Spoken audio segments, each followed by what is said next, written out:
With Liquor Barn, you can shop your favorite bourbon, that perfect bottle of wine, or discover something new.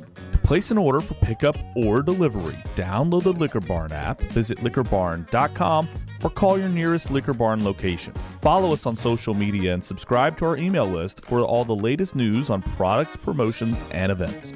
Liquor Barn, where Kentuckians go to celebrate life. Cheers!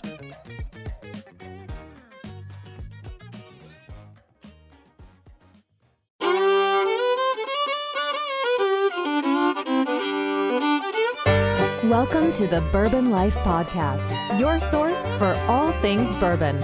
Join your hosts, Mark and Matt, as they drink and review bourbons, share news about upcoming events, interview the who's who in the bourbon world, and, most importantly, bring you along for the fun of living the bourbon life. Now, here's your hosts, Mark and Matt. All right, everybody, welcome back for another episode of the Bourbon Life Podcast. I'm your host, Mark, and with me tonight, live in the Bourbon Life Studios, it's my good friend, my buddy, my pal, Matt. Matt, how you doing out there, man? Hey, Mark, I'm doing great out here in front of the fireplace, cozied up, ready for another exciting episode of the Bourbon Life Podcast. How are you doing in the office? I'm doing great in here, Matt. I might just need to come out there, man, get in front of the fireplace and just relax, take it easy, have a few pours, and maybe curl up, take a little nap on the sofa out there. I don't know. Yeah, warm up your tootsies a little bit. Yeah, man. That sounds like a good idea. Well, Matt, we got a great show, man. I'm really excited about this one tonight. I do need to thank all of our sponsors before we jump into it, right? So thank you to all of our sponsors for everything they do for us. And of course, thank you to all our listeners. But Matt, with that said, you want to tell everybody who we have with us tonight? I would like to tell everybody who we have with us tonight, or this morning, or this afternoon, or whenever it is you're listening to us. Joining us from Denver, Colorado, he is the president and founder of Laws Whiskey House. Al Laws, welcome to the Bourbon Life Podcast. Well, thank you so much for having me. I'm enjoying this already.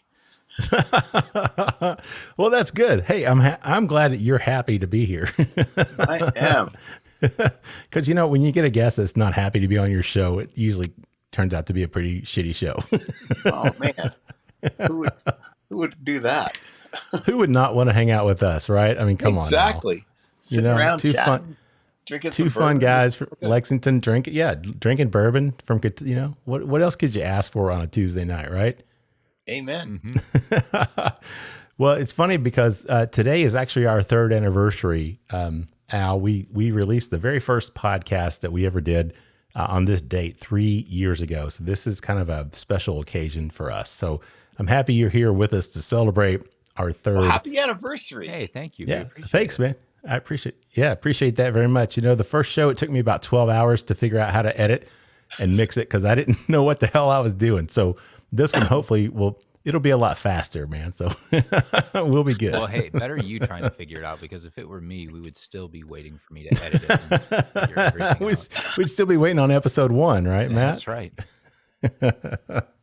Oh my gosh, man. Well, Al, we're thrilled to have you on the show with us, man. It's been a long time coming, and we should have done this. We just started season 4, man. We should have done this prior to this. So we're happy that you're here with us now.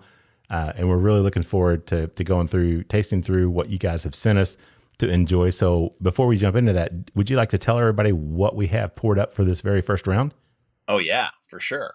We're going to start off with what we call our flagship small batch, which is what we sell the most of. This is really the inception of the whole company, was to make a 4-grain bourbon like this. This is it. We keep making it better, but it is who we are. So the idea here was we were going to have a bourbon that had all the aspects, whether it's a wheater or a high rye bourbon. Well, we got it all in this thing, all wrapped up into one package. Get a taste of every single American mother grain in every sip.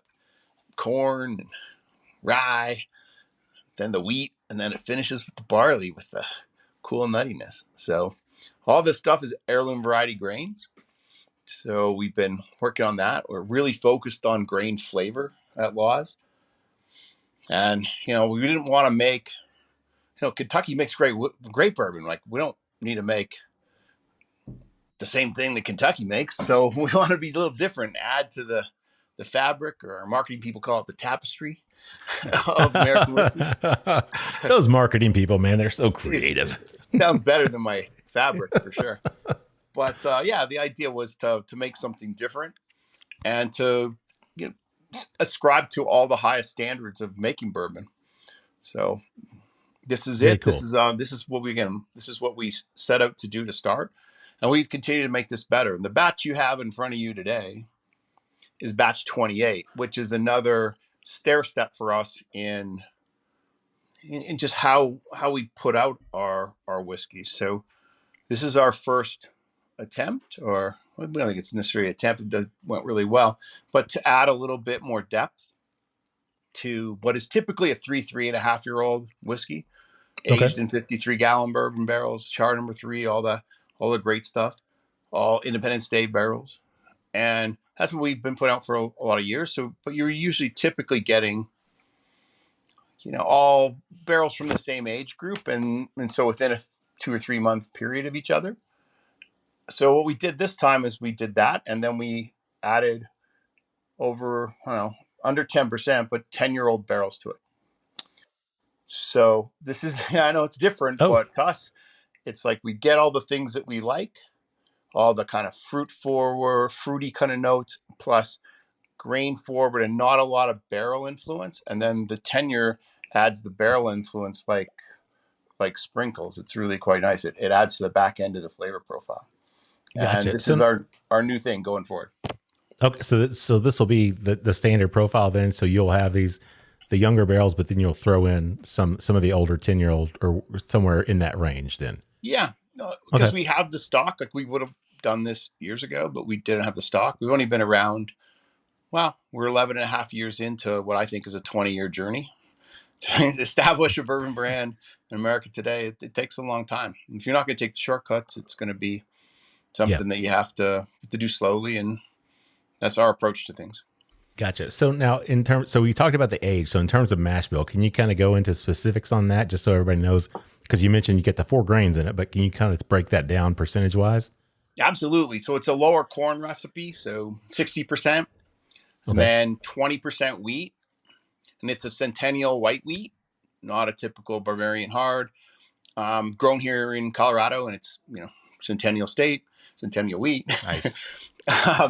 And then 10% SLV rye, which comes from the San Luis Valley. It's only grown there. A very distinctive rye, which we'll try later.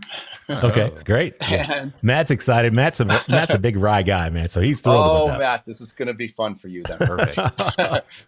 And then the last 10% is it's heirloom variety. I'm not sure if I'm allowed to use the term anymore because I think it got trademarked, but I'm going to do it anyways. It's scarlet barley, and again, grown for yield rather than grown for flavor rather than yield. Gotcha. And these things all distinctively come through in each sip, right? It's like the sweetness is obviously the corn. Right. And then there's that kind of, I'd call it like a penny metallic bite. And that's the rye. You get some kind of mint off that or pine. Okay. And then the third step in the sip is you really get that orange and baking spice, like cinnamon buns, maybe like before they're baked. Okay. So doughiness and that's the wheat. And then the finish is very nutty. It's hazelnuts, walnuts. And it's definitely there, especially by the third sip, you'll start to pick all those things up. That took a long time to develop that way. Like the first part, when we first came out with the 4 grain, the rye was really prevalent, even at 10%. It really overtook the whole mash bill. So it's like, well, why make a 4 grain? It just tastes like a rye bourbon. So we had to make some adjustments. Gotcha. Matt, what do you pick up on this one in terms of the nose on it before we jump to the tasting notes? But what do you get on the nose on it? On the nose, I pick up a real nice aroma of springtime. It's got kind of like honeysuckle, like a fresh floral, like flower stem kind of aroma on it. And then I get like spearmint tea comes across, not just something like as sweet as say like spearmint gum or spearmint itself, but like the herbal qualities of a nice spearmint tea. And then the age and the wheat come through. It's got a nice like bread doughy type that's kind of finished with a long little bit of oak and vanilla kind of on the back end. I think it's really, really cool that rather than holding out all these 10-year barrels that you're putting them right into the flagship. What a great idea. If you want people to taste Yeah. how great your stuff can be, give it to them in the product that you're resting your backbone on, right? Your 4-grain bourbon here. What a great way to go about it. Really well said. I like that. Yeah, our thing is we really care about the flavors and the tastes. And a lot of people get caught up in age, and we put a 10-year out before, and it's really good, but it's very barrel heavy. And to me, I like the bourbon. I like bourbon when it's in that 6 to 8 year range, more so than when it gets really old. And that's, going for other bourbons made by other folks. I like when it gets older, just the fruitiness, the grain, and these kind of brighter flavors is what I like in bourbon. And I've been drinking bourbon since I was 16. So, and that's you've attained pro really level, like. right? So, yeah, you're expert level. I should correct that. Like, I grew up in Canada, so it's a little more liberal. So that's not a big deal up there. Right. But yeah, so those flavors are important to me, and that's how we designed our flagship, right? Is to have that. And the guy who taught me how to make bourbon is Bill Friel, who was a master distiller at Barton's. Old Tom, I think, when he was there, and became Barton's when Sazerac took it over. And he's the greatest gentleman, one of the best people I've ever met in my life. And he helped me add the soul to this whole thing. So I read everything under the rainbow and had an idea how to do this. I'm a research analyst originally from Wall Street, so I overanalyzed everything. And then he's like, "Son, you don't need to, no formula to make bourbon. You need to taste it, and you have to." Yeah. So he's a great guy. And well, let's jump back. Let's kind of talk about you as a person and how you did it. Cause you kind of alluded to some of the things you did, where you're from, what you did before this. So let's kind of jump back and talk about that. So, you're obviously, you said you're from Canada, but let's talk about that. So you're from Canada. You've obviously done some other things besides whiskey in your career. So can you just talk about, your background, where you're from, what you did, and then how that translated and got you over into the whiskey industry? Yeah, sure. I grew up in Canada. I've been in the United States here for like 20 some years. I grew up in the oil and gas industry is where I came from.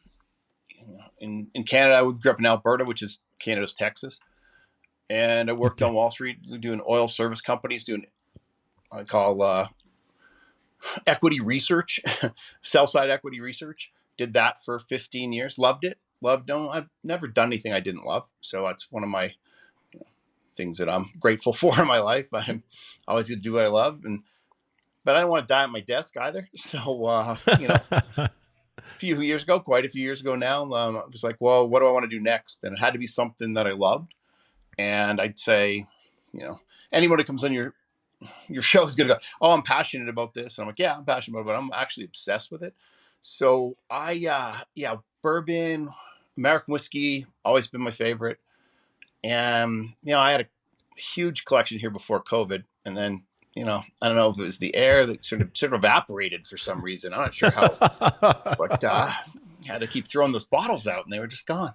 But I drank through a lot of those things. But I have a lot of appreciation for all the folks that make whiskey, that actually make it. And there's a lot of differences between, even in Kentucky, people go, oh no, it's all Kentucky whiskey. No, it's not. There's a lot of differences in it, and very, very tied into that, and in the flavors of the things, and how do those flavors come about? Is it like mash bill? Is it distilling technique? Is it aging? All those things matter to me. So I spent a lot of time looking at that and saying, this is what I want to do.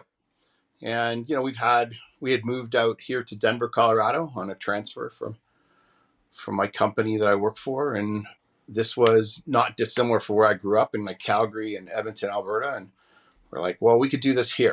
We had looked in Brooklyn, New York, to do this. And I'm like, wow, it's going to cost a lot of money to do that out here. And then once we get out here, we could actually own the building. We could do all these things that were important to, own where you're from and establish it in a more, more holistic way, I think. So you were actually looking at this then before you left your job. I mean, it wasn't like you left your job and you said, "Hey, what am I going to do now?" Okay. All right. No, you guys all know the parable, right? Of like, hey, you want to make a little fortune in whiskey, you better start with a big one. Well, that's true. Right. If you want to be a millionaire, you better start with $1 billion, right? Yeah, that's kind of how it goes. Like this is definitely a labor of love, and it's not really something you start for financial gain. And we were, again, fortunate enough we don't really have a lot of expensive hobbies. So my wife and I had enough cash to do this, and she's the hero because she let me spend it all on this. And so she's very much behind it and still works at the company, maybe more hostilely, but she wants to get out of it. She goes there every day. We had enough cash to do this, do it right. We didn't want to compromise. We don't make white spirits. We don't, we just make whiskey, right? We, occasionally make something like brandy or something to keep our production team excited about, trying something different. But we started out with, we're making whiskey, we're making American whiskey, we're bourbon, 4 grain, and we're going to deconstruct it is the way I describe it.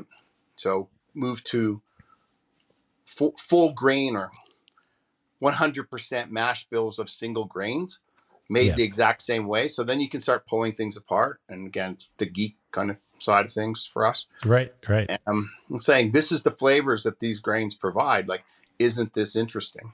Yeah. I was going to ask you, because that's kind of a big move. Just when we'll talk about the decision not to source and not to do the clear spirits. We can talk about that in round 2.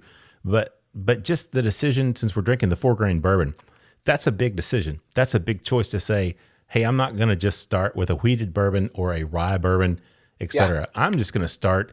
And because back when you started in 2011 or so, you said you've been around for 11, 12 years now. So, back then nobody was doing that. So how in the world what was it that made you say, okay, you know what? I'm just going to do this. I'm going to do 4 grains. Well, because it was interesting to me, and I'll tell you exactly why.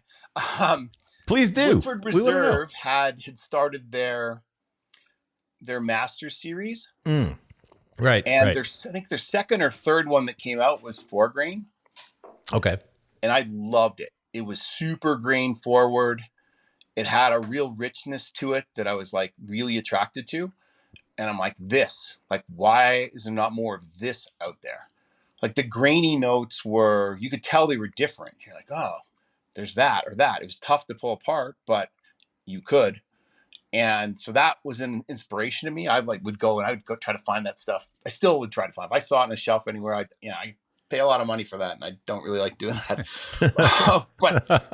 But literally, it was the catalyst for that. Like this, even the whole series they were doing, I think they were early in finishes and things like that too. Right. And I'm like, this is something different that most aren't doing, and probably most people aren't attracted to this yet, but they're gonna be. Sure. And so for me, it was like that was the lights on, and like I could make that different. There are things that I liked about it, things I didn't, but I did like it in whole. And I'm like, you can do something different here. So why not? Yeah. That's very cool. Very forward thinking, because nobody was really doing that, like you said, other than Woodford with their Masters series, and which is really kind of an experimental thing for them to do. So that's not their typical mash bill in their standard Woodford Reserve, and nobody was doing it. Yeah, so you're absolutely right, really, Mark. Was like, sorry to interrupt and interject here, but that's all right, Woodford, man. If it had flopped, that was an experimental. They had a solid backbone, a product, a whole line, thousands upon thousands of barrels to fall back on if it didn't work. But for you, Al, to say this is it, 4 grain, let's go whole hog at it. That's big. That's bold. Well, I think people often ask that too. Like, how did you know? Like, why would you? Like, when we first put out our very first bottle, we had 840 barrels laid down, which for a small company like us, like there are a lot of places here that have been running for a lot longer than we have in state that don't have 800 barrels laid down. Right. And, that was a luxury to us to have every extra dime we could scratch up, we put into inventory. That gives you option value. You're making whiskey. This is why you're sipping on a 4-grain bourbon, 103 barrel batch with, something under 10%. It's hard to come up with on a barrel basis. It's this, on a liquid basis. It's that. Right. Sure. But it's under 10%. But we wouldn't have all that if we didn't do those things. Yeah. Matt, let's jump back to the whiskey and talk about the palate and the finish on this. What are you picking up on that? First, I got to ask Al, is this pot distilled? Yeah. Okay. That's a great question, actually, because we're pretty addicted to pot stills. Like, we've got a new stripping still. It's a pot still, but it's a 2,000-gallon Vendome, and this thing is a beast.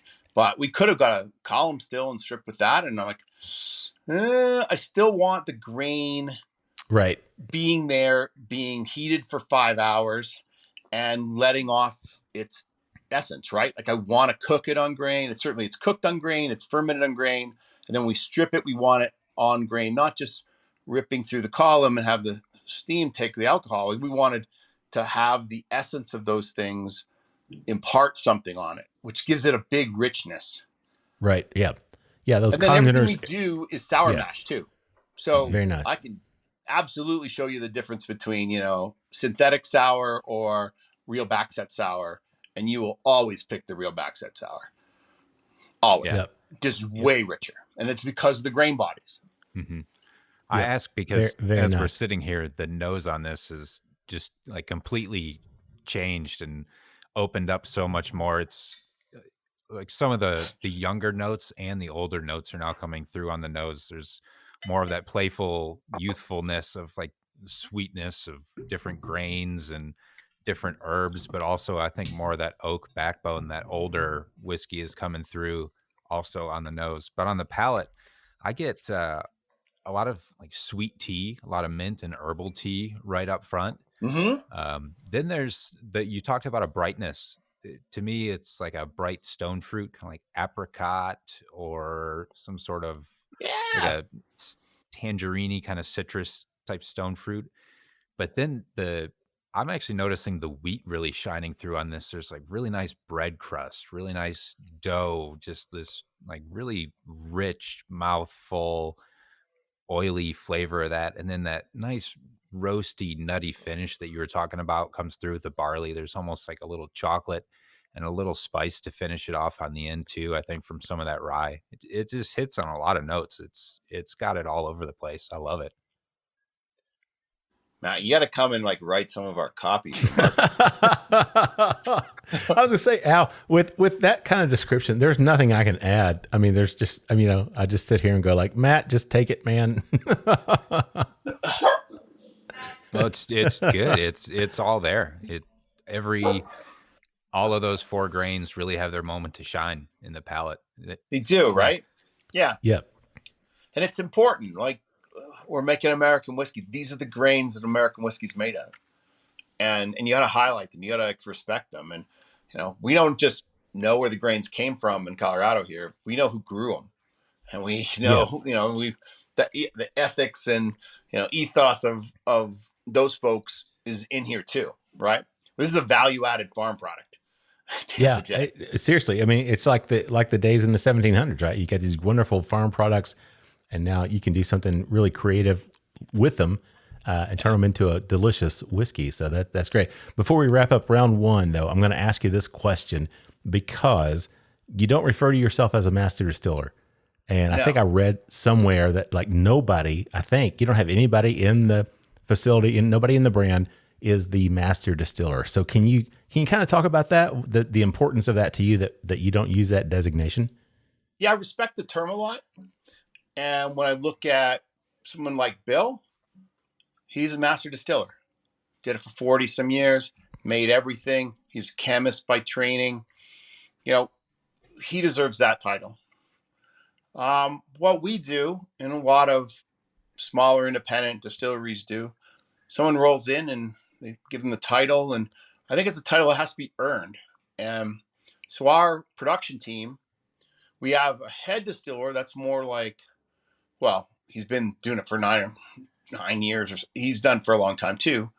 And he continues to learn, and he approaches it that way. And then the rest of our team, like, we do everything as a team. So everyone sits around the table once a week and we run it. This is Canadian stuff, and it's a hockey team. So you have different lines, everyone has different roles, but at the same time, everyone has a voice. So we treat it as a team thing. We all make decisions as a team, whether, what batch we pick, where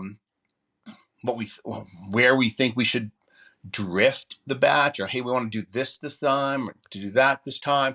It's all made in a decision with all the collective people together who are very engaged. So another thing I would say is, if you're running the equipment, including me on holidays, you're the master distiller. So, and you're accountable though to everybody else in the team. And so it gives this layer of like, everyone cares a lot about what they do. And no matter if you've only been there for 6 months or you've been there for 9 years, and there's a definite, like a team building, or try to build bench strength and sharing, and like, there's no directional talk here. It's like across everybody else, and we get better ideas. Should we do it this way? What does everyone else think? Like, it's not like by committee necessarily, but at the same time, it's like, we don't have any zombie working on our floor. So what we didn't want is somebody who just runs through their shift and doesn't care about anything and turns this and does that. And like, every step along the way, there's things that can happen that you can enhance something, or you can take something away. And we don't have an automated facility, and even the upgrade we just did, we did not opt for that, because everyone wants to turn those valves by hand because they want to feel connected to it. So It's a cultural thing that we built that matters to me a lot, and matters to pretty much everyone on that production team. And they would tell you the same thing. So that's a long answer to. That's okay. No, I think it's great. We have a lot of respect for that title. That's very cool. And did you see Matt smile when you threw in that hockey reference? Because Matt is a Michigan native, so hockey is his jam. So I'm sure you guys could share multiple stories about. Your Oilers are playing my Red Wings tonight. Well, my wife is Oilers fan. I'm a Bruins fan. Oh, okay. So, right. But in Michigan, I'll tell you, my cousin's younger than me by over 10 years. He played for Michigan for 4 years under Red. Okay. So we watch college hockey a lot here too. So we're 4 blocks from DU, Denver University. Yeah. So this is our life. Our son is in college now, but he played hockey since he was 4. So very cool. The Canadian thing. Awesome. It's like religion. Yeah. Yeah. Hey, trust me, I talking to Matt, and when we get guests from Michigan or from wherever up north, it's always about, we go down that hockey. We had Ed Belfour on the show, right? Oh, wow. Yeah. Ed and his son. We had him on the show. That was pretty awesome. Yeah. So Matt was just like, so that was a lot of fun. Matt, final thoughts on the 4-grain bourbon. What do you think? I think it's a beautiful product. Each grain's given their chance to shine, but it all blends together to a perfect homogeneous bourbon in the end. Yeah, I would agree with that. It's delicious. I mean, I really have enjoyed. Actually, I enjoyed it so much, Matt, I poured myself a second. So, may I ask this? It's different, though, right? Yes. Oh, yeah. It is. It's different, like Matt said. I mean, you get so many different subtle nuances from the grains that come through. You do taste the grains, but then you get those elements of bourbon. You get the rye spice that comes through, but you get the wheat, that creaminess, that mouthfeel. So there's all sorts of different subtle nuances that come through from each of those grains. And even Matt, after you mentioned the chocolate, I was like, yeah, I'm not really getting that. But then the second time I took a sip after you said that, I could start really picking that out on that malted barley. So yeah, it's really unique, Al. It's a great, and it's like a flavor roller coaster, man, because it takes you all over the place, right? I mean, it really does. Those grains really stand out one at a time. It's really unique. I'm glad you enjoyed it. Thank you so much. Yeah, definitely. So I'll tell you what, let's take a quick break. Let's get a word from our sponsors, and we'll be back with more with Al Laws, the president and founder of Laws Whiskey House, in just a minute. From our good friends at The Stave comes Lexington's newest hot spot to meet up with friends, have fun, and eat some great food. District 7 Social is a social and beer hall, but it's a lot more than that. Located in Lexington's Distillery District, it's the home of Lexington's first duck pin bowling lanes, and it also features a self-serve beer wall. That's right, self-serve. And if you want more, they've got it. You can try one of their delicious cocktails from the bar or order some great German fusion food from their on-site eatery, Germanish. So what are you waiting for? Be seen, be social. District 7 Social. Three Chord's line of whiskeys embody the spirit of creativity.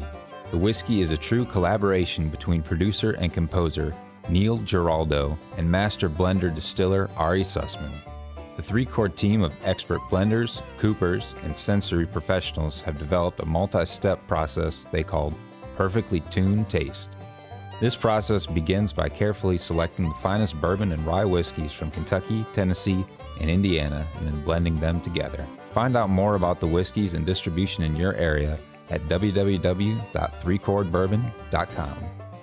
All right, everybody, welcome back for round 2 of the Bourbon Life Podcast. I'm your host, Mark, and with me live tonight, still here in the Bourbon Life Studios, my good friend, my buddy, my pal, my rye drinking buddy, Matt. How you doing out there, man? Hey, Mark, I'm doing great out here. How are you doing in there?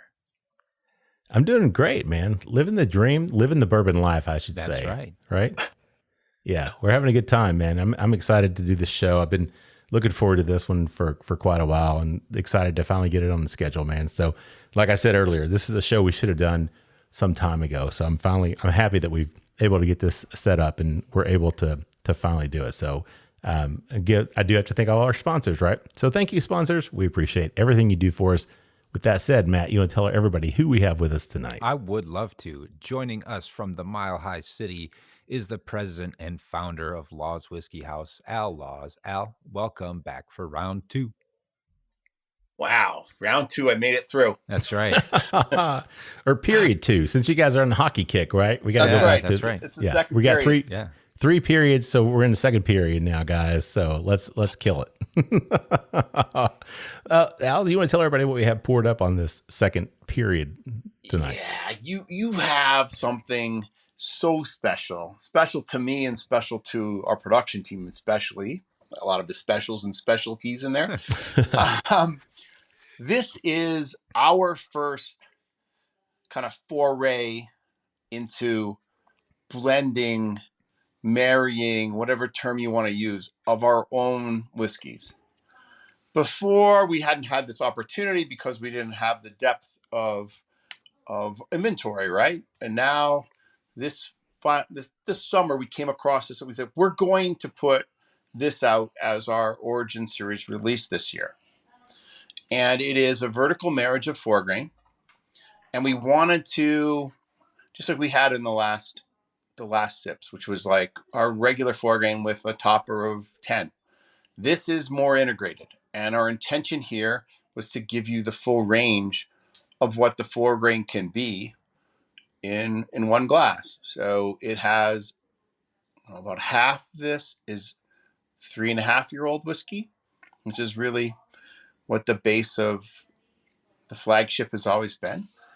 Then there's about another quarter, 25% is 5 to 6 year, which is where I think it really starts to blossom as an individual whiskey. That's why I like, the single barrels in that area are pretty interesting. And then again, the 10 plus years. So it's like 10 and a half. Some of them are 11 when we finally put them in. So these are all like big barrels, heavy tannin, tea, vanillas, and really strong. The strongest flavor profile that we put out. And we've married these together in these ratios to create something that we think represents kind of what we were, what we are, and what we're going to be. And it's the coolest thing we've done. Again, this is our first time that we've married things, because most of the time we are picking from barrels, say 300 barrels. We're going to pick 100 from that time frame, and that's what we're going to bottle. So make those selections, create the batch.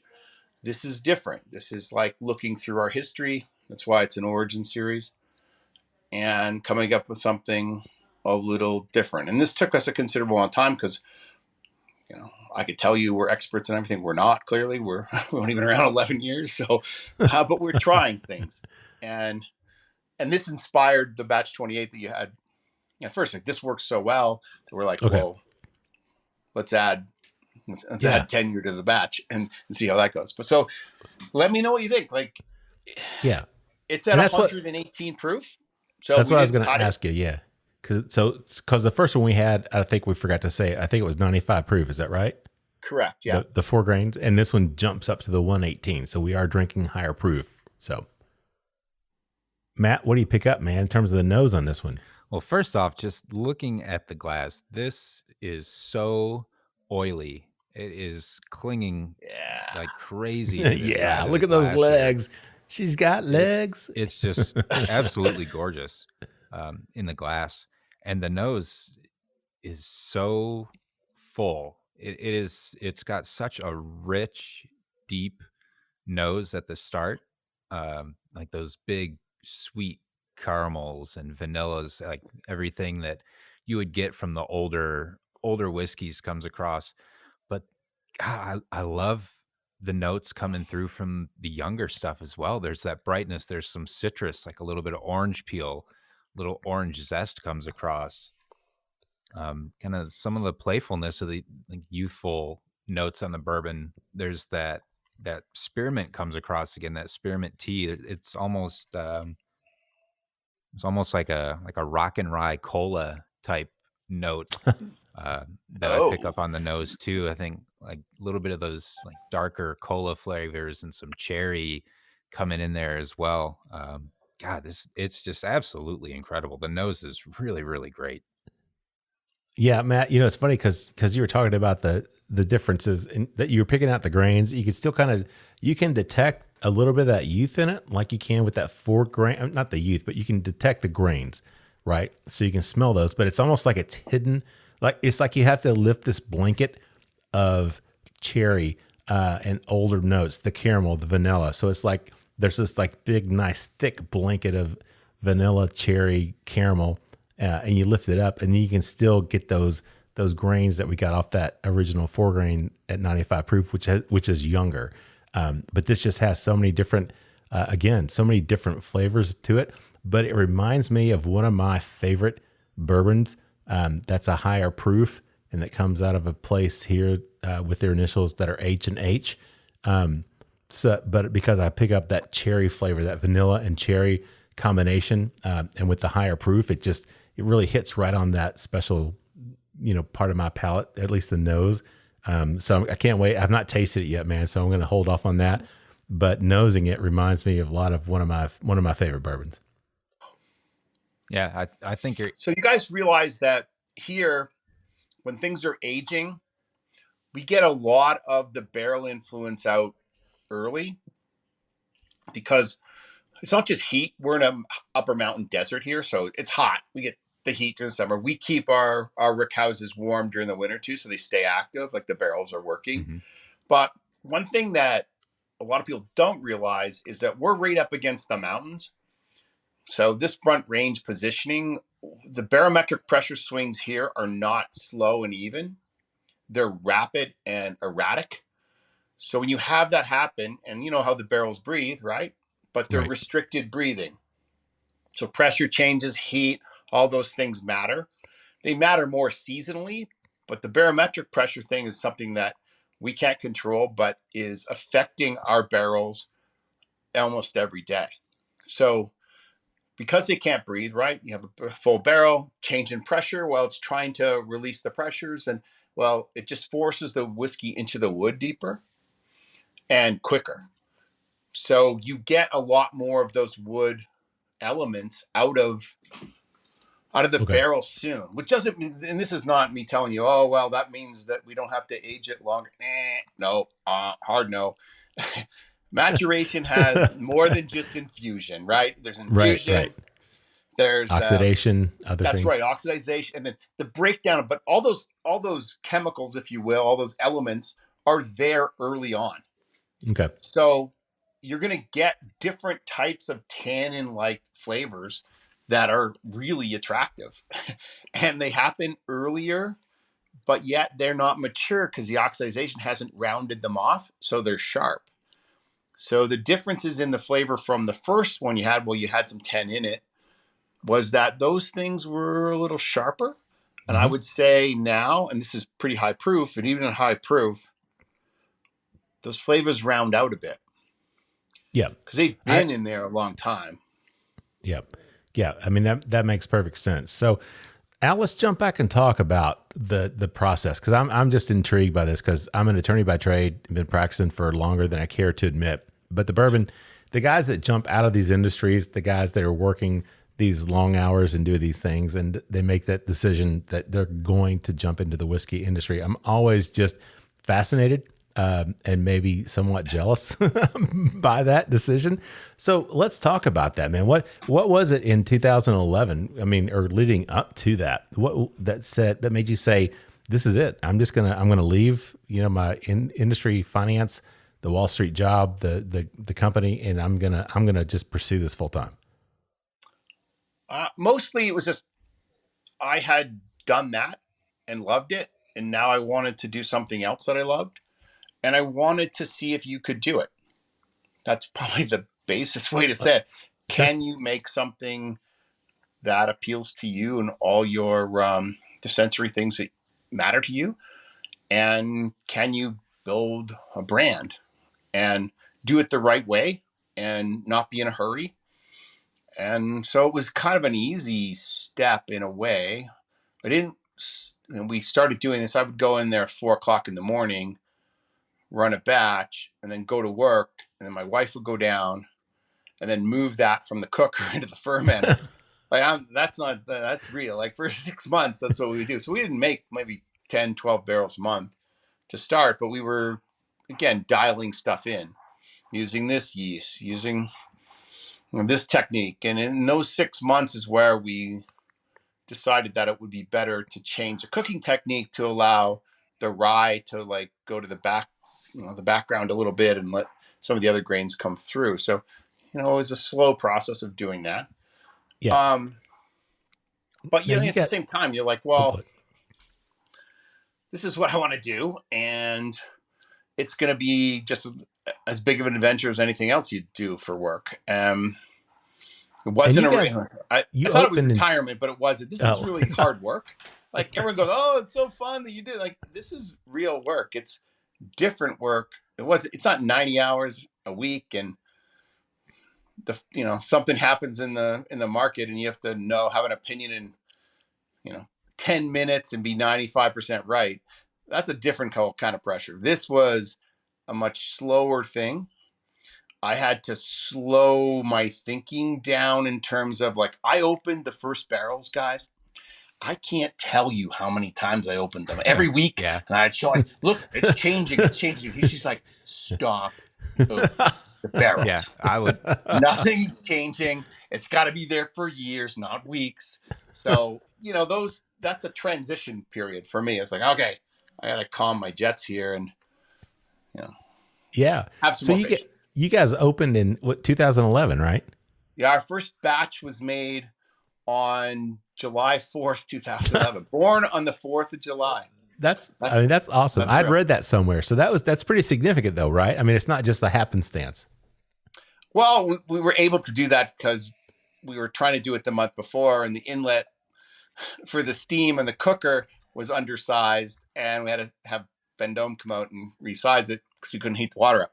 So, and then it became, well, let's just start on the 4th of July. Wouldn't that be cool? And Bill was out, and we're like, okay, let's do this. So it was fun, and I think it's important. I think, again, we're part of trying to be part of the fabric of American whiskey, and let's start on the 4th of July. Why not? I think it's great. So you started 2011, but it was years before you released your first product to the public. Is that right? That's right. October 2014. Okay. When we released. So again, we don't make white spirits. We finance this with cash, and we had folks come in. Like, I couldn't clearly keep doing that, but I worked for a few more years to fund this. Oh, okay. and we hire folks to come in, and we only had, when we first launched, we had 6 people. Now we have 43. Wow. Yeah, it's quite a bit different. We didn't come up with a name. We were our holding company's Gargoyle Enterprises. So that was on the building. Nobody knew. So no one came to bug us. Some people would come by like, what's that silo? And they knock on the door, what's going on in here? And we're like, wow, it's a distillery. But, until we were ready, we didn't come up with the doing business as name, which was, I don't know, man, like it's so problematic to find a name. You go, oh, this is a cool name. Taken. Yeah, right. So eventually it just came down to, well, they can't keep you from trademarking your own name, which every marketing company that we employed over those years told us to do that the very first thing. And we avoided doing that. And and so we ended up with it. So it was probably $250,000 wasted on marketing companies that we ended up doing the same thing. So, and that's okay, but I'm sort of an introvert, and it wasn't really my intention to name it after myself. So, but then people are like, well, all other great whiskey brands are named for somebody. And I'm like, well, it isn't somebody, it's a village that produces this whiskey. Yeah. And so that's how we describe what we do. It isn't me, it's a whole bunch of folks. The decision to not source and to not make clear spirits, I mean, that's huge. I mean, and I didn't realize, so you were working, you started this in 2011, you put your first product out in 2014, but you didn't just quit your job and say, oh, I'm all in, I'm doing this. I mean, you were still working, you're making whiskey, you're not buying, you're not sourcing from other people, and you're not producing clear spirits to sell. I mean, I mean, I'm not going to say that's crazy, Al, but that's kind of crazy, right? Well, it isn't, and then it isn't. It's like our view of who we were and who we are and who we wanted to be is we wanted to be authentic, and we wanted to be this. We don't have a story. Marketers hated it. Well, why don't we tell a story? We don't have a story. This is just what we did. And it was to be true to what's in the bottle. That's the most important thing to our whole village is what's in the bottle we don't put it in the bottle unless it's extraordinary.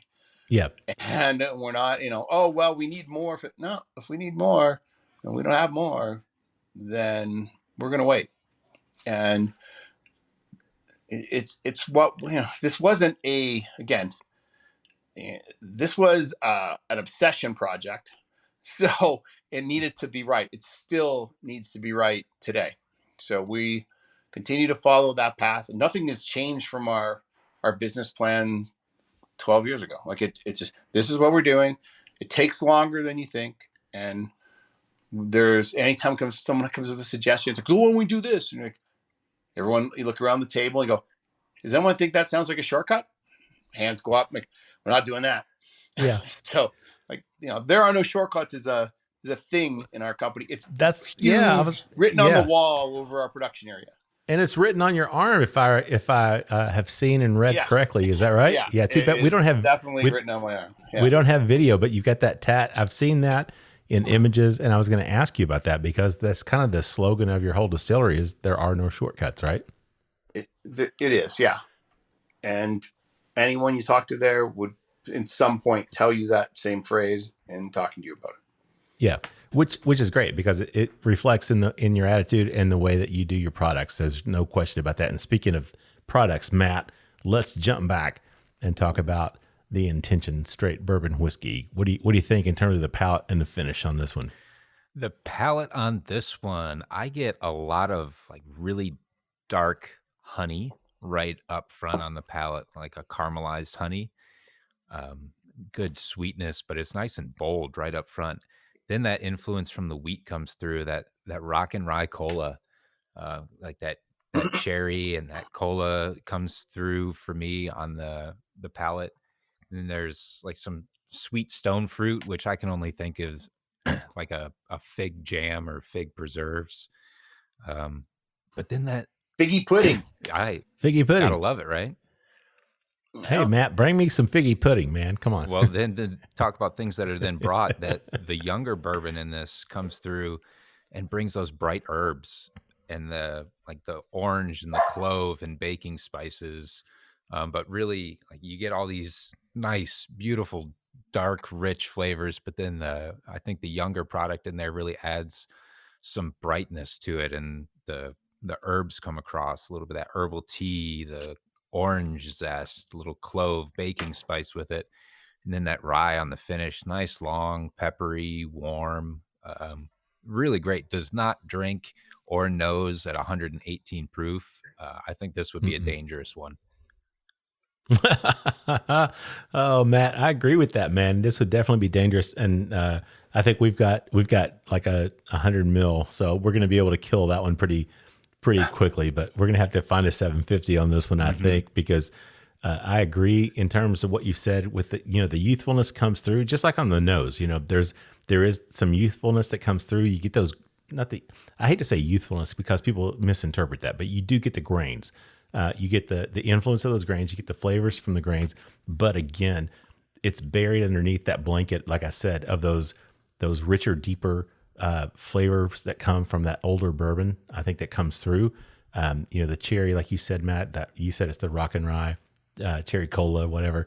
I don't even know what rock and rye is. I'm just kidding. But you get that cherry, the caramel, the vanilla that comes through, but then you still get, like you said, Matt, those nice grain flavors, and that spiciness though, that kind of surprised me on the finish on this one.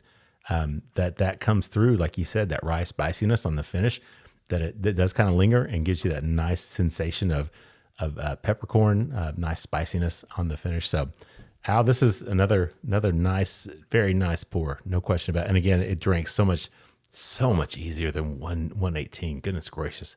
I would challenge you to add a half a tablespoon of water to it and it will explode. Does it really? Changes it completely. And all these things you've said are going to, I think the cola becomes like sweet coffee, okay, like coffee with condensed milk in it, and like there's these elements that will morph, not unfavorably, and there will be a bit of, soon after you add the water, there is an explosion like Pop Rocks when you first put it in your mouth. The rye part that you guys are talking about, I think is going to be interesting in the third segment here, because our pepperiness in our rye is more vegetative. It's like serrano pepper, more so than cracked pepper. You're going to definitely pick that up in the rye. So it radiates. It doesn't like, oh, it's peppery. It's going to like, oh, pepper. And then it's going to like, kind of like pulse and radiate. Okay. And that's from the ground that the rye is grown in. It's in Southwest. It's an ancient seabed. It's very salty and a lot of calcium in the soil. And these things all stress out the plant and it all pulls it into the grain. So talking about this intention, and I was going to ask you about that earlier. You kind of alluded to it because you said this batch 28, I think is what we're drinking on the 4 grain. Yeah. And you said that's the first time you guys have gone in and added that 10-year barrel to that. Is that right? Correct. And yeah. So it was inspired by what you had done with intention. Is that right? Yeah. The intention, the name is because we were intentionally trying to create layers.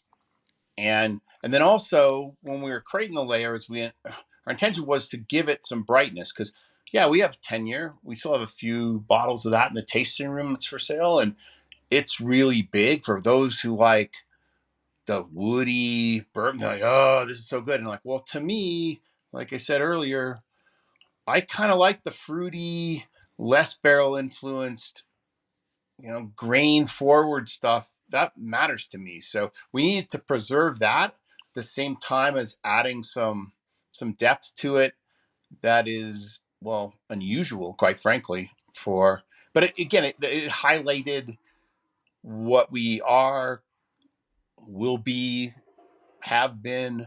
Like, it's all those sort of things, right? Like, that sounds pretty weird and spiritual, sorry. but it's like, it kind of like says, well, this is what 4 grain is in its lifetime, right? It's an arc of sorts.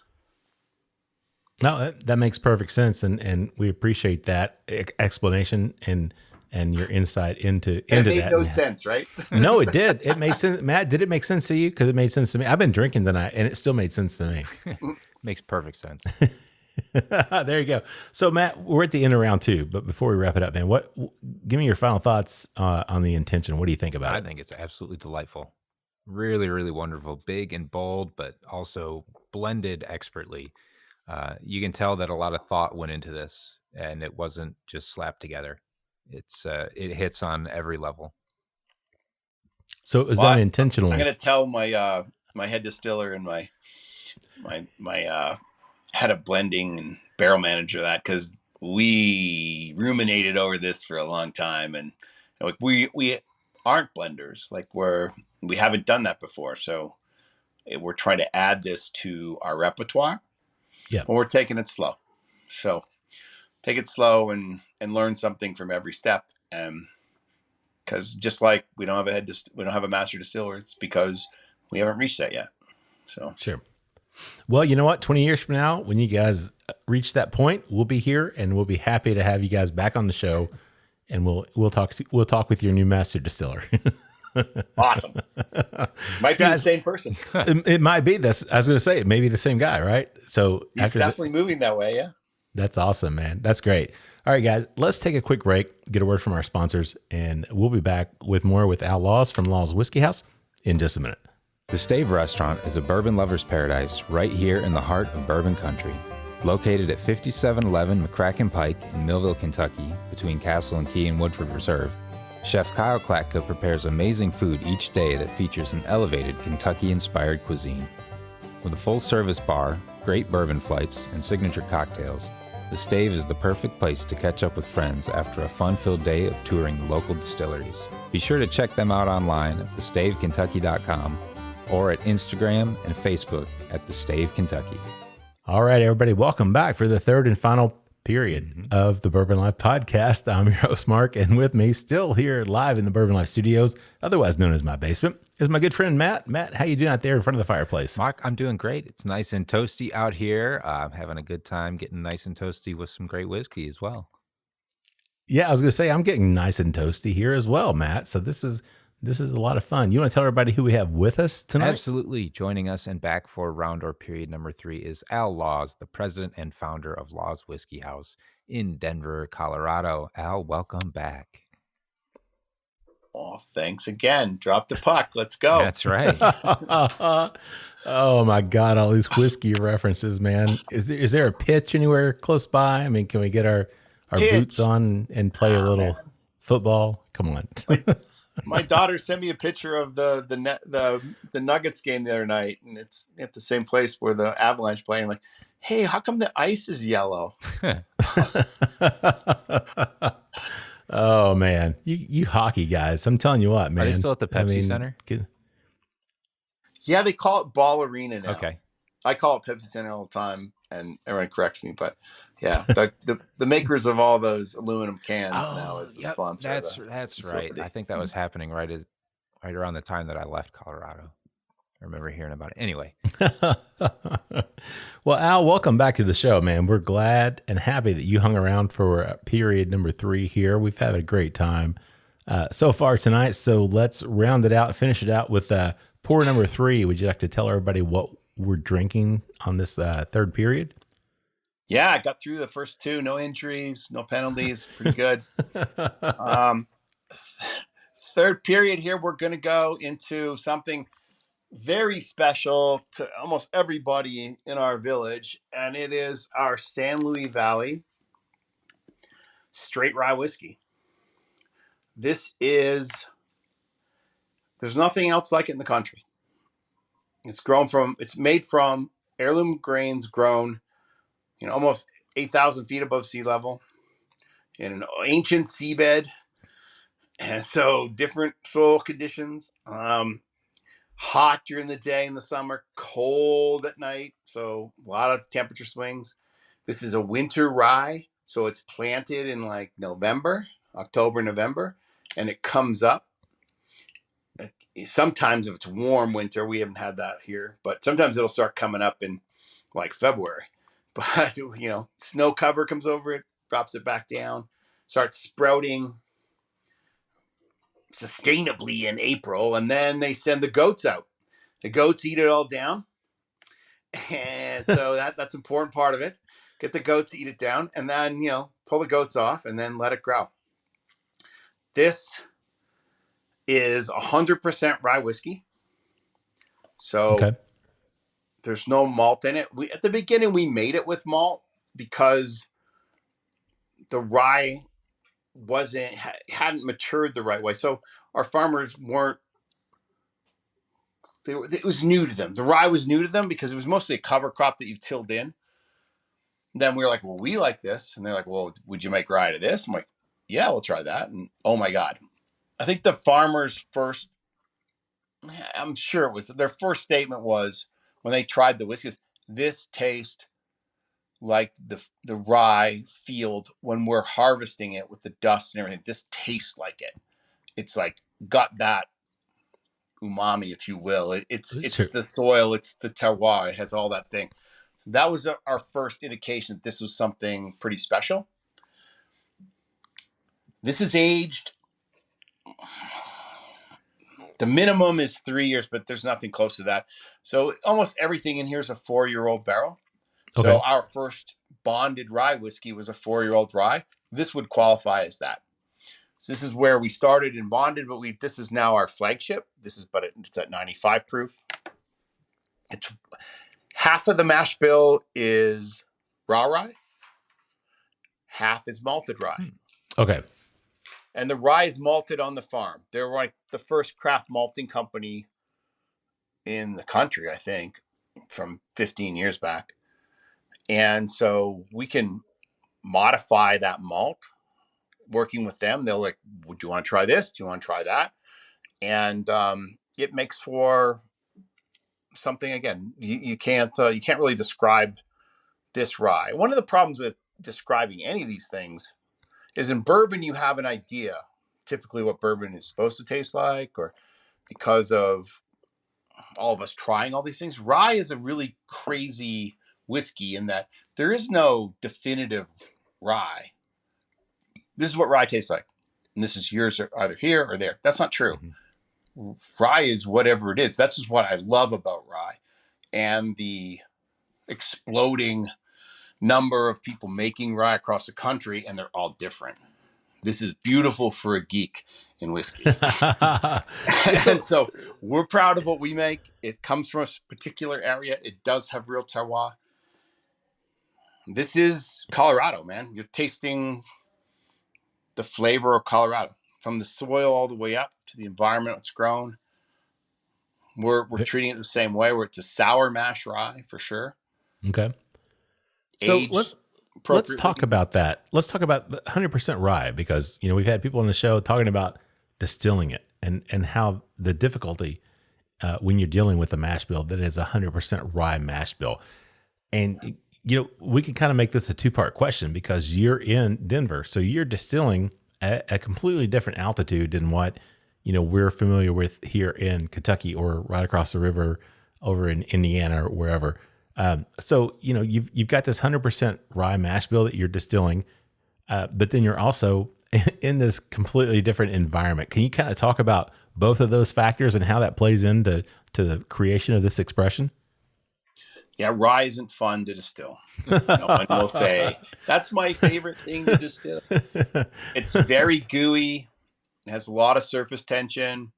As it starts to ferment and give off CO2, that gets caught in this kind of gooey snottiness of it all, and it foams.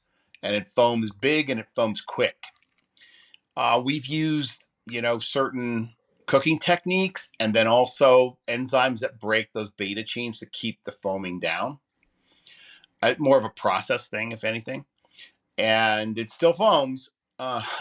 You got to have a lot of headspace in your fermenters, otherwise it's going to come out.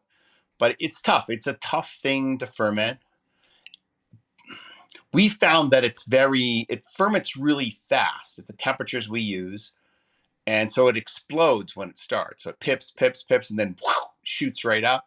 And so you got to be able to contain it during that period.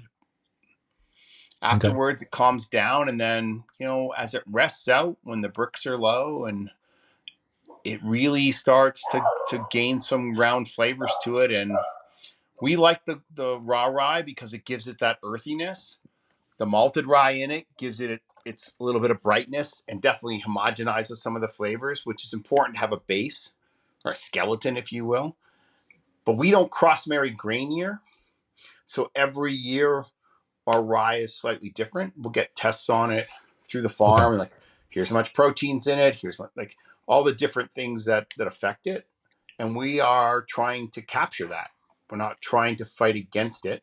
We're trying to say, this is what it was. This is a year. I know we can't in American whiskey use vintage year and all this other kind of Right. great things. Right. But we're really trying to harness that and say, Well, yeah. So I was going to ask you that. And I mean, I'm kind of getting off track because I was going to ask Matt about the nose, but you brought up this great point that I wanted to ask you.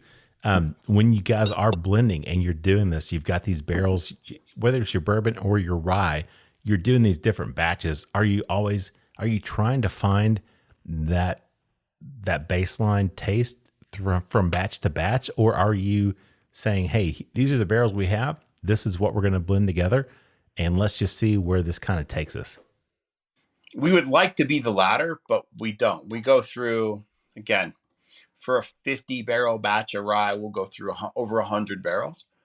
And mostly because there's some unique stuff out there that, hey, this went this way. Wouldn't this be great if it was 7 years? Or wouldn't this be great as a single barrel? So we want to be able to not just methodically just go, oh, here's the phalanx, harvest these. We don't do that. We actually build batches.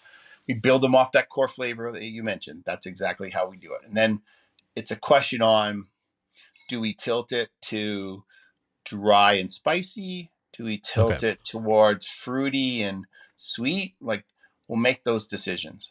As a group, we'll make those decisions. And we'll usually have 3 to 4 different varieties, or not varieties, variations. That's what I'm trying. Okay. Variations of that batch. And then we'll choose on that basis. There's a core to everything. We have a pretty tight distillation and fermentation program and protocol. So there isn't a lot of variance there. The variance will come from barrels, where they're how high they are in the racks, all that kind of stuff, and the barrels themselves. So, okay. Well, Matt, let's jump back. Let's talk about the nose on this one. What do you pick up on it? I absolutely love that this is pot distilled, because it has changed and it has run like full circle. At first, it gave me like those really great pot distilled, big, grassy, grainy noses on it, just like that beautiful funk that you get. And I mean that in the best way possible from great pot distilled whiskey. Then you were talking about some batches lean a little bit more towards the fruity side.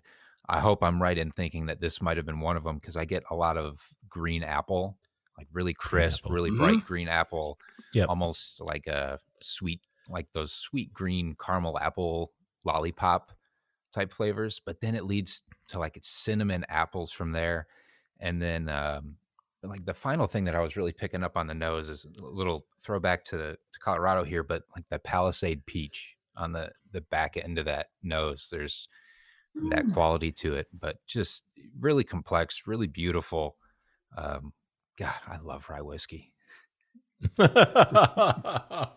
Al, if I didn't tell you earlier, Matt's a big rye fan. So that is coming across 100% in the description. Great descriptions. I love all those.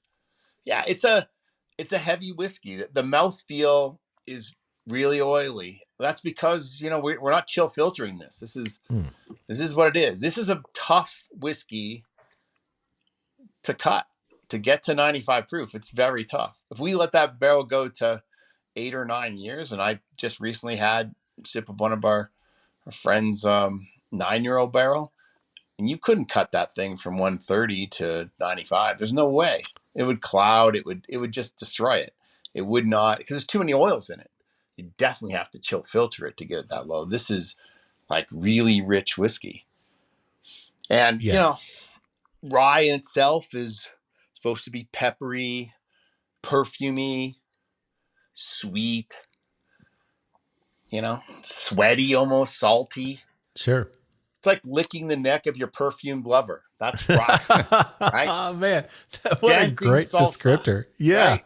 Oh, my God. This is a line that probably marketing folks don't want me to use, but that's real. Like it's got that kind of life to it. You add a little bit of water to this, it will get super hot for like 2 minutes because it doesn't like water. It's like, screw off. This is me. Don't add water to me. It has like a personality to it. Very nice. I like that. That's a great description, man. I'm gonna have to remember that. Matt talked about the pot distill and the fact that he loved that. So let's talk about that, because you do pot distill. What was the basis behind that? What was it that made you say we're not going to do a column. We're just going to stick with the pot still and run everything that way? Well, and like, no disrespect to the column still, because that makes great whiskey as well. It's just we're small, we're more artisan. We want to concentrate flavors, and that's what you get, because you're putting it, again, when you're stripping it, you have contact with copper and everything else when you're running through a column still, but if you put it in a container, you're going to get a lot more of that over 5 hours. So that's going to add to the oils. That's going to add to the depth of the flavors. And that's who we are. Like, that's what I like to run. And like, batches allow you to see differences. And sure, I like to think that we're not, like Dr. Seuss and the Lorax is like process all the way through. But, at the same time we are, it's just different. So do you have a proof point that you shoot? Do you shoot for a specific proof point with your, when you're doing your distillation? Is it like, this is where we need to be? Or are you just tasting the heads, tails, hearts and saying, nope, this is where we want to make it? That's what we do. It sounds, I don't know, sounds like a lot of work, but it's not as much work as you might think. But the heads, we do batch whiskey. So we're going to make 300 batches of bourbon. And then we're going to shift and make 150 batches of rye. Okay. So by the time you're done that, we've kind of dialed it in. We're using the same grain, we're using the same processes. We're definitely looking for certain things. But heads cuts, I think, personally, are easier than tails cuts. And I would say at the beginning, I like to drive down the tails cut further than a lot of folks, because I wanted the whiskey to be able to stand up to the barrel. And some people don't like that, and they think it's heavy or faincy or whatever. But at the same time, that's some of the character once you get that old. And now I think we make stuff that's more akin to, probably doesn't have a lot of legs after 8 years. And gotcha. Because of where we are, and like I said earlier, but how much we put into the whiskey from the barrel early on, I don't know if we could make a 15-year. We're going to try, but I think it, 7, 8 is like amazing. And then I'm like, well, to go beyond seems like an ego move. And I don't know if that's what we're really trying to do. Right. Well, like, understand what I mean by that? Like, sure. We're trying to make something that we think tastes amazing, and we're about the flavors. We don't want the balance to come out of that flavor profile. Well, anytime you want to go beyond those years and you need someone to sample or taste, feel free to let Matt and myself know, because we will. Like, it's not saying we won't do that. I'm just saying that I think the heart of bourbon, even in Kentucky, is like 6 to 9 years. I learned that from Bill, and I totally agree with that. Yeah, it's what I like. It's what it's where you get the characters you want, and there's differences. It's not homogenized by any means. Sure. It just beyond that is, it can be good. You have to really treat those barrels right. Yeah. So, you mentioned Bill, and we've talked about him a little bit earlier, but let's talk about Bill. He obviously was instrumental with how you started. So can you just talk about that relationship, how that started, and how the impact that he had on you and your decision to move forward with this project? Yeah. So we were at a bed and breakfast in Kentucky, and we got up and, where do you go? Oh, we're going to do this. Oh, well, why are you doing that? Well, we're going to start a distillery in Denver. And they, oh, you should talk to Pam. I'm like, who's Pam? Like, oh, she's like had a PR down at Old Tom. And so they were closed. Like, again, this is the time where distilleries in Kentucky would shut for a couple months in the summer to do turnarounds and all that kind of stuff. Right. Because it's too hot in the summer. You're using river water to cool and all this kind of thing. And so this is the time. And she's like, well, she literally took her thing of keys and took us all the way through, and there's no one working or anything. And she's like, well, do you have a good time? I'm like, yeah, this is the coolest thing ever. And then she's like, well, why do you? We told her the same thing. And she said, well, you need to talk to Bill. I'm like, okay, who's Bill? She's like, Bill used to be the master distiller here. I'm like, oh, okay. Well, tomorrow? She's like, no, hold on. Literally time to flip phone. Hey, Bill. Yeah, Bill's not doing anything. Like, come on up. And we went up to Bill's house, which is 2 miles away. He lives in Bardstown, one of my favorite places in the United States. Sure. And he didn't know us from Adam, and he like invited us in, gave us a beer, talked to us about whiskey and making whiskey, and we told him what we were going to do. And he gave me about the water? Yeah, water. And what do you do with waste? We're going to do this. And he's like, okay, well. And it was supposed to be like 30 minutes. We were there for 3 hours. Wow. And he's just his wife and him are just such wonderfully warm people. We just like, this is so good. And then like at the end, he's like, well, son, you look like you're on the right track here, and how are you going to do it? But if you would want some help, because I would work as a consultant and do this thing for her, but I'm retired. I don't need to do this if you're not going to do it the right way. I'm like, sir, we're definitely going to do it the right way. Like, so he goes, I don't want to waste my time. I'm like, oh, I'm not going to waste your time. I promise you we'll do it the right way. And he signed on and helped us with a lot of things on the TTB filings and then looking at, right down to our first batch and creating the recipe that I'm like, I need it to be approachable, like to Maker's Mark. And then I want the complexity of Four Rows. These are like, I'm like talking to him in terms of whiskeys that I intimately know. And he's like, oh, I understand what you mean. So the mash bill had to be created in that way. And he helped us do that. And then, dude, on our first distillation run, our spirit run, it's like heating up. It's an exciting day. And this is the first whiskey we're ever going to make. We have photos we made 2 barrels. And we have photos of him and I standing with our foot on, like Captain Morgan with our foot on the barrels afterwards. But we're like, it's running, the temperatures are heating up, the crossover is going to occur. And that's like vapor temperature hits pot temperature and it starts to flow. And I'm getting excited and it starts to flow. And we're going to make our heads cut and all excited about that. And then I'm looking over at Bill. It's gone for a couple minutes. We're okay. We're getting close. It's starting to taste. I said, Bill, okay, where do I make the cut? He looks at me and he reaches into his pocket, pulls out the beer he had in there, leans back, warms his back against the still, goes, it's your whiskey. Make your own goddamn cuts. And I'm like, what? And I'm like, well, he's like, you gotta, like, this is not a formula. Like, you're such a math person. You're so focused on the formula. It's like, does it taste good? Does it taste bad?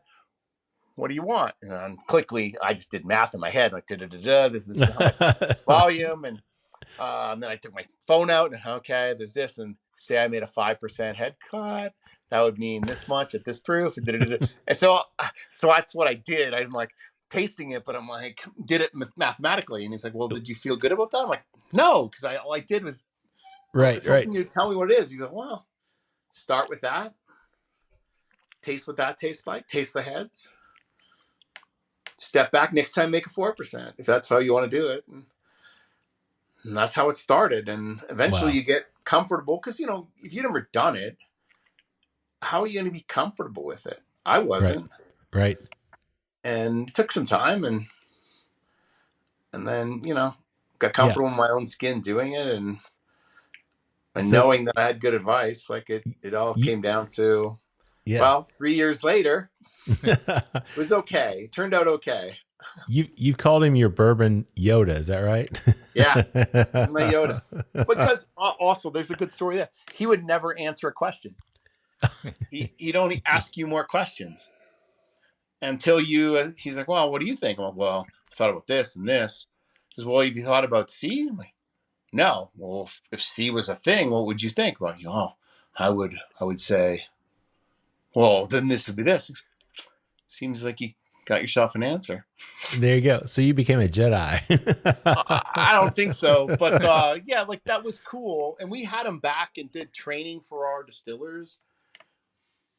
And it's just such a beautiful thing to watch someone with so much experience and so much knowledge of this, where he's forgotten more than the collective experience of everyone in our room. And then people ask questions and the stories go amazing. And they learn so much more from the stories than just the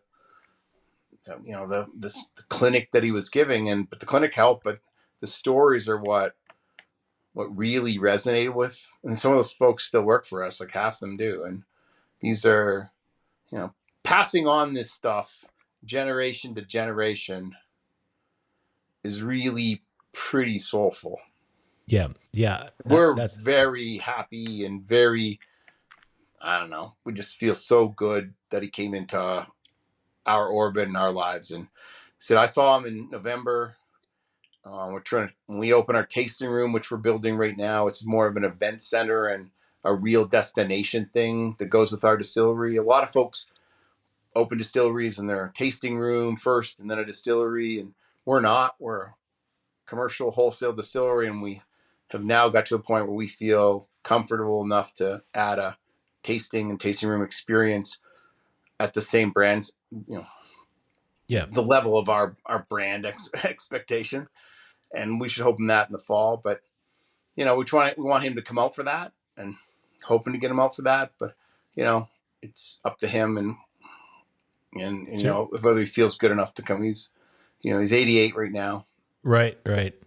But so wonderful to see him in November. Sure. That's great that you've got that relationship with him. But let's jump back, Matt, real quick. Let's jump back and talk about the palate and the finish on this rye whiskey that we're drinking. What do you get on that? I get some real, right at the start of the palate, real bright grain, just the beautiful pot stilled, grain forward rye whiskey that I love.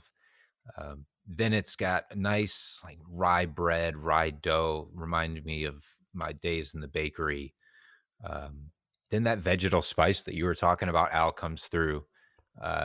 Definitely that jalapeno, the serrano, that spice. And then the finish that got that like briny, salted honey, salted sweetness. Yeah. And then it finishes and transfers again that malted rye. It's like roasted cinnamon, kind of coffee, chili, almost like a Mexican kind of hot chocolate on the end. Like those kind of dark roasty chili type flavors. Just so funky, so beautiful. Just done really, really well. I can't. Wonderful description. I was gonna say, Al, I've got nothing else to add to that, man. I can't add anything to it. It's got that heavy, I like the funk thing. It's like in Jamaican rum or something, that thing that unifies it. Mm-hmm. Yeah. Gives it its footing.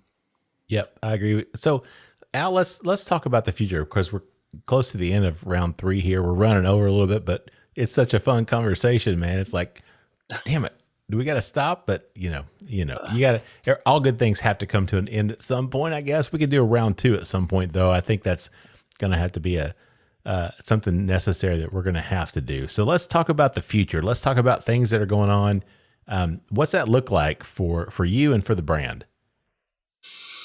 Well, we'd like to make more. We're at a point now where we make about 200 barrels a month, which is up substantially over the last 3 or more years. We're at 75 and then 100 and 125. Now our expansion investment has got us to about 200, and we have capacity to go higher from that point of view. But, we don't have tons of working capital. Our game here is really threading the needle, like our sales profile, our growth versus how much we want to lay down. But we always like to stay ahead of that. So we have close to 5,000 barrels laid down, And, we're making at a level of significant growth in our brand, like 3 to 4 times in the next 3 to 4 years. And that's what we're trying to do. And, Okay. we're always looking for, capital like everyone else. And except at the same time, we're not in any hurry. Like this is Right. whiskey.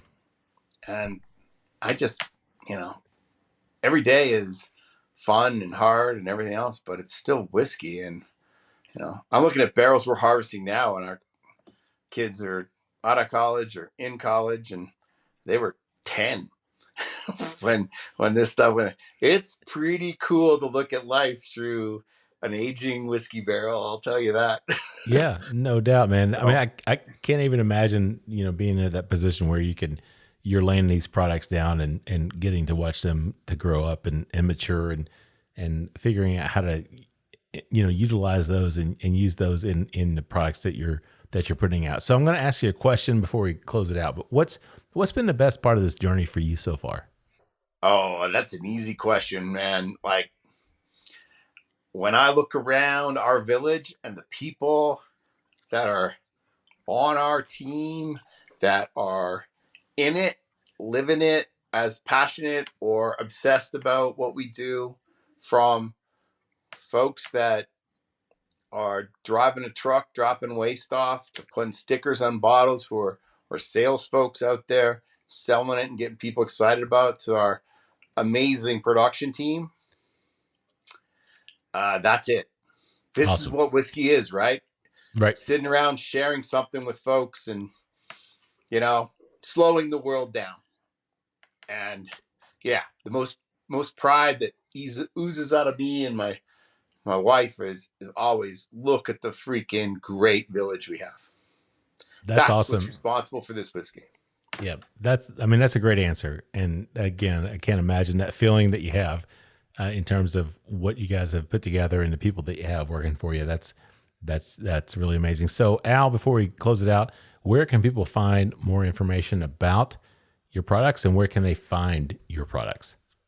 So, well, clearly our website at lawswhiskeyhouse.com is a good place to start. Where we're sold is more limited than many. We are in over 18 states, and then we have some e-com that will get you up to 36 states or so. Okay. We do try to grow in a couple markets every year, but we don't have an unlimited amount of whiskey to sell. So we want to make sure that as we, lock our footholds into certain markets, that we can supply it and continue to grow it and grow it the right way, have foundational type relationships. And we have folks in 6 markets, and that's how we build the business. And, awesome. we want to have the relationships with the customers. So it might be slower than some people like, but that's how we do it. There are no no but all shortcuts. That is available online in terms of where we're available. But we're available in Kentucky for sure. Awesome. And we're in Texas, California, Florida, Georgia, Arkansas, one of my favorite places to go to visit. Tennessee and Colorado for sure, and some smaller things through the government, like in Iowa and Wyoming, and New York, Illinois, soon to be in Wisconsin, and we just entered Oklahoma. It's a tag on to Texas, which is a big market for us. Okay. So a lot of markets. Yeah. If you're in an estate and we're not there, give us a call or send us a email at info@lawswhiskeyhouse.com, and we'll see what we can do. That sounds great. Matt, final thoughts on the rye whiskey, and then final thoughts overall tonight. I love the rye whiskey. 100% heirloom rye, malted rye in there. It's just a really, really beautiful product. It hits on a lot of notes and brings all those unique characteristics that I really love out of a rye whiskey. And Al, you bring great perspective to the industry and focusing on the things that are really important, because you've got to put product in a bottle, but without a team behind you that you believe in and that you're proud of to do that, at the end of the day, what is it really worth, right? If you can't share that with Mm-hmm. dedicated people that have the passion for it, and a village that's proud of what they do and proud of the end product, then it's kind of all for naught, right? So thank you for taking the time to sit down with us and sharing what you all are doing out there in the Mile High City. Appreciate y'all. Thanks for having me on. Like anytime, we'll come back anytime. Yeah, that sounds great. We appreciate that, Al. We'll definitely have to do a round 2 on this one, for maybe even from Denver, Matt. We might have Works to for me. take a road trip From the Rack House. We could do it from the Rack House. Hey, I'm all for it, man. We're battery powered. We can go anywhere. We could travel. We're remote, whatever we need to do. But Al, I appreciate you joining us, man. And again, I think we should have done this episode probably a year or 2 ago. But I'm happy that we're able to finally get to sit down together and make this happen. And we appreciate you joining us, and really appreciate you guys sharing what you've got here, what you're doing. You're obviously passionate, obsessed, as you like to say. I mean, it's tattooed on your arm. There are no shortcuts, man. So really appreciate that passion and that obsession that you have about what you're doing. So no doubt about that. I do want to thank also all of our sponsors. We appreciate everything they do for us.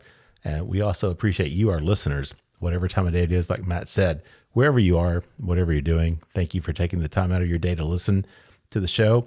And we would love to hear from you guys. You can reach out to us, send us a message on Instagram or on Facebook at The Bourbon Life. You can join our private Facebook group, The Bourbon Lifers. We would love to have you guys join us. There's a lot of exciting and fun things going on in there.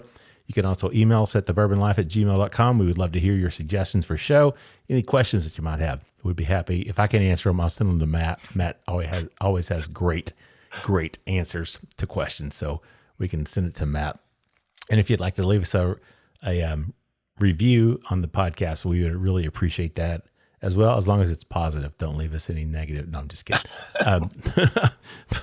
But again, Al, thank you so much for joining us for the show tonight. And with that said, I'm going to wrap it up. Send us home with our tagline, which is, may your glasses always be full, and may you keep on living the bourbon life.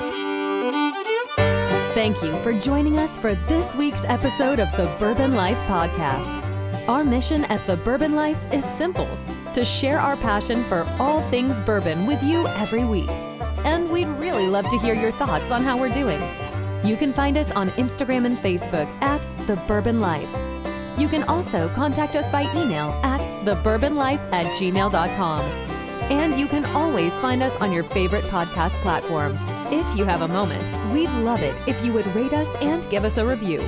So until next week, we hope your glass is always full and that you keep on living the bourbon life.